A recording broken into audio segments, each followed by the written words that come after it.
Assalamualaikum everybody. Welcome back. I've come back after a few weeks break. Today I will be doing a requested recipe which is akhni, also translated to mean pulao, but obviously including a meat, poultry ingredient. So today I'm going to be doing chicken akhni. What I've done first of all is I've got here 550 grams of basmati rice, which I've soaked in almost double its water. Soak it for approximately an hour before you need it. I say an hour, it's roughly about half an hour, but by the time we've cooked the chicken curry, it would have been an hour. Soak that in water and leave it soaking until you need it. We've got a pan here now, and what we're going to do is make the chicken curry.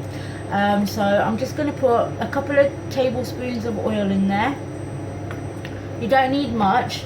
I am doing enough for about 4 or 5 people, and I'm using one baby chicken. So once that oil has been heated up, what I'm going to do is I'm going to add some garam masala to it. Here I've got some bay leaves, so that's approximately 2 bay leaves going in. 1.5 inch piece of cinnamon, 3 green small cardamoms, and 4 cloves.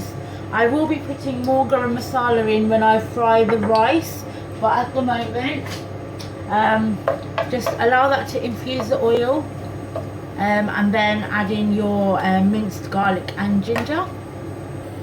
Okay, so I'm just going to add it's approximately about 1 tablespoon of garlic and ginger. As I said, I will be adding these ingredients again when I fry the rice, so use half of what you would normally use and just let that brown.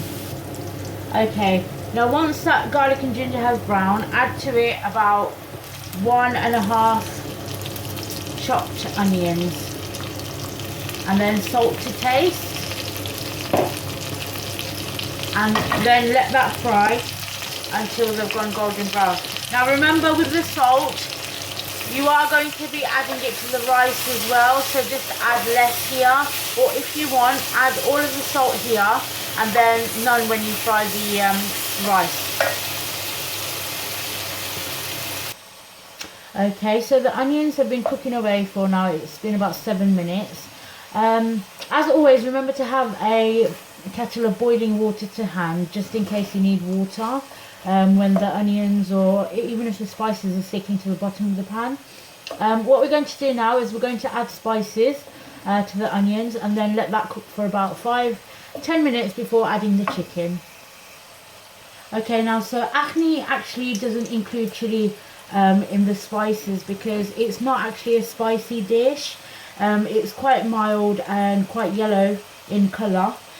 So what firstly we're going to do is we're going to add half a teaspoon of turmeric powder.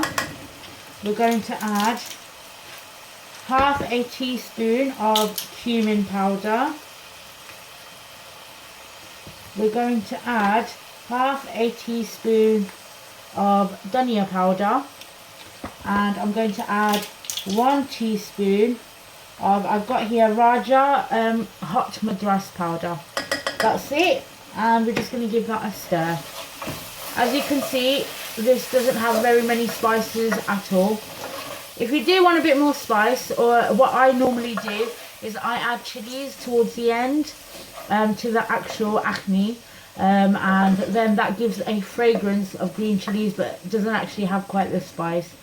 So we're going to let this cook for about 5 minutes and we'll come back to it. Okay, now this has been cooking away for about 7 minutes now again. As you can see, the oil has separated. So what I'm going to do now is I'm going to add 1 baby chicken to it. The baby chicken has been curry cut. You can use just the drumsticks or thigh, breast pieces if you wish. I am going to be adding a complete baby chicken. You can also cut them into smaller pieces, but as it's just my little family, I'll be leaving them whole. If you've got more people, it's just economical to cut them into smaller pieces, I think, unless you're really, really generous. and then just give it a good stir, and then cook that for about 20 minutes until the chicken is completely cooked. Okay, and we'll come back. Okay guys, this has been cooking for about 20 minutes now. It's almost finished cooking. So what I'm going to do, I'm going to put it onto another burner whilst I get started on cooking the rice. Okay, so I've got a bigger pan heating up here. To make an authentic akhni, you need to use ghee. Obviously, if you're health conscious, you can use other fat. But to make an authentic one, to get the fragrance, I think you need to use ghee. So I've got about 2 tablespoons going in here. And you just want to let that melt down before adding the garam masala. So once that's melted down, I've got here some more garam masala. I've got 3 bay leaves going in, a 2-inch piece of cinnamon stick, 4 green cardamoms, 4 cloves, and about 6 peppercorn and a pinch of cumin seeds. We're just going to put that in and let that fry for a few seconds. Okay, now to that I'm going to add about a tablespoon of minced ginger and garlic again, and let that brown. Okay, once that garlic and ginger has browned, I'm going to add about another onion that's been chopped, and I'm going to add salt to taste, and then let that fry until just soft. So it shouldn't take long, about 5 minutes. Okay guys, this has been cooking for about 5 minutes. It's going slightly soft and golden. We don't want to brown it any more further than that. What I'm going to do now is I'm going to add the drained rice. I've still got the rice in the water here. It has grown in size, the grains. So what I'm going to do, I'm just going to drain this, and then I'm going to add it to the ghee.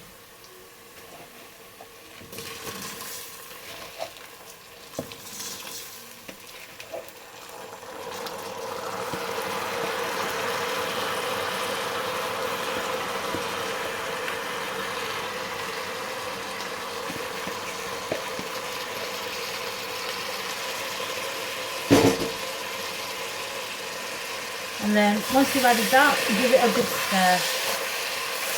Don't be too harsh with it because the rice can break now. Just give it a good stir so that all the grains are coated in the ghee.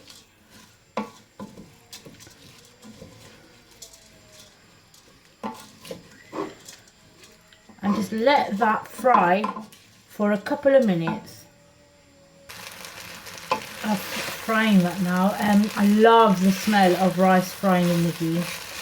Okay, and when you can feel that the grains are starting to stick to the bottom of the pan, just lower the heat, and then now is the time to add your chicken curry to it.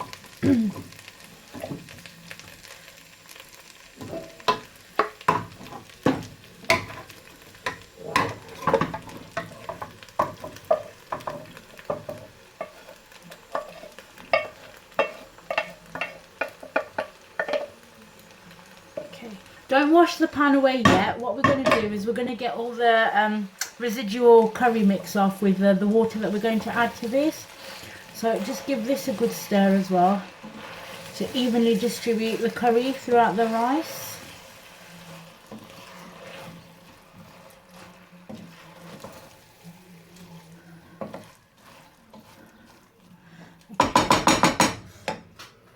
Okay, so what I will do, bear with me, I'm going to come back with some exact measurements of how much water to add to this. Okay, so I've just added 500 ml of water to the curry, whatever I have left, and then I'm going to add that to the rice mix now. I can tell that I need some more, so I'm going to add 300 ml more, so that equals 800 milliliters, and then I'm going to see if I need any more water. Okay guys, I've actually not added 800 milliliters, it's 750.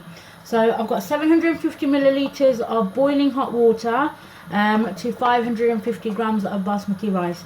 Now what I'm going to do is I'm going to add 6 green chilies to this now, and also some chopped coriander.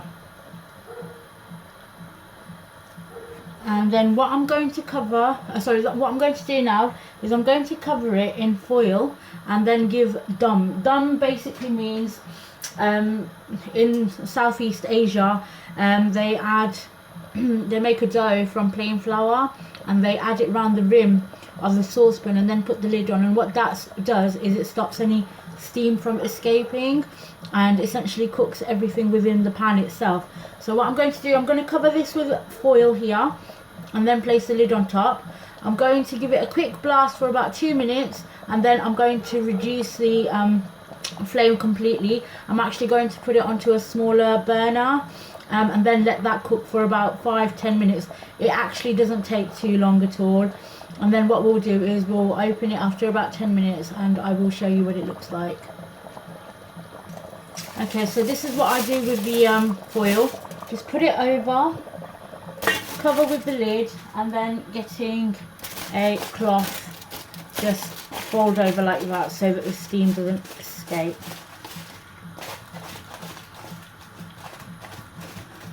Obviously, if you want, you can try the flour method. There's just no point. Obviously, in this day and age, we've got foil. In this modern times, should I say, we've got foil, so we don't actually need to do the outer thing. And that's it. So I'm going to give it a quick cook for about 2 minutes and then reduce the flame and cook for about 10 minutes approximately. Okay, so what we're going to do now, this has been cooking for about 10 minutes. Let's remove the foil. Be careful because obviously the steam will escape. Okay, and this looks to be about done. As you can see, the grains are lovely and separated. Just give them a press, see if they're cooked. That's cooked there. And that's it. What I normally do is just give it a good mix so that the coriander and the chicken and the rice is evenly distributed, and then cover back up with the foil and leave it covered until you want to serve. And that's it. My chicken akhni is done. Look at that. The rice is gorgeous. Okay, hope you guys enjoyed my video. Apologies, I will be changing the format inshallah soon. I've just done this today because obviously it's been requested. Give this video a thumbs up. Any requests, please list down in the comment section below. To follow me for more food ideas, I am on Instagram, Yazkamdeen, YAZKAMDEEN, or I am on Facebook as well. Okay, hope you enjoy your weekend, guys. It's a beautiful day. Bye.